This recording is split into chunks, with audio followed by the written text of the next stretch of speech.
ஒரு பைக் ஒன்று பார்க்கலாம் அப்படின்னு சொல்லி என் ஃப்ரெண்டுகிட்ட வந்து நான் பேசிகிட்டு இருந்தேன். ஸோ பேசிகிட்டு இருந்தப்போ அவன் என்ன சொன்னான்னா 2 விஷயம் என்கிட்ட சொன்னான். என்ன மாதிரி பைக் வாங்க போகிற, அந்த பைக் உனக்கு எப்படி வாங்க போகிற அப்படின்றது மாதிரி எனக்கு கேட்டிருந்தான். நான் அவங்ககிட்ட என்ன சொன்னேன்னா, எனக்கு வந்து ஒரு பைக் வேண்டாம் சொல்லி நான் ஒரு பைக் நேம் அவன்கிட்ட சொல்லியிருந்தேன். அந்த பைக்கோட ஆன் ரோட் ப்ரைஸ் பார்த்தீங்கன்னா கிட்டத்தட்ட ஒரு 2 லேக் சம்திங் வந்தது.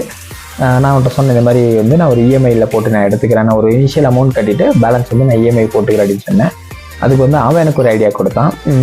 இஎம்ஐ கட்டுறது ப்ராப்ளம் கிடையாது, நீ வந்து ஃபுல் இஎம்ஐ கூட போட்டுக்கோ, இல்லை வந்து நீ ஒரு 20,000 கொடுத்துட்டு நீ 1,80,000 கூட இஎம்ஐ போட்டுக்கோ. ஆனால் நீ வந்து ஒரு 50 to 60% கேஷை வந்து நீ வந்து இனிஷியலாக கட்டிட்டு அதுக்கப்புறம் பேலன்ஸ் அமௌண்ட் வந்து நீ ஒரு 1 இயர்க்குள்ளே ஆர்எல்ஸ் வந்து பார்த்தீங்கன்னா ஒரு 8 monthsக்குள்ளே நீ அதை கட்டிட்டீங்கன்னா உனக்கு வந்து ஒரு பெரிய பேர்டனாக இருக்காது. உனக்கு வந்து பைக்கு வந்து ஓட்டின மாதிரி இருக்கும். ஏன்னா வந்து பைக் வாங்குறது நீ ஆசைப்பட்டு வாங்குற, அந்த ஆசைப்பட்டு வாங்குறத வந்து உனக்கே வந்து ஒரு பாரமாக ஏற்றிக்காது அப்படின்ற மாதிரி சொன்னான்.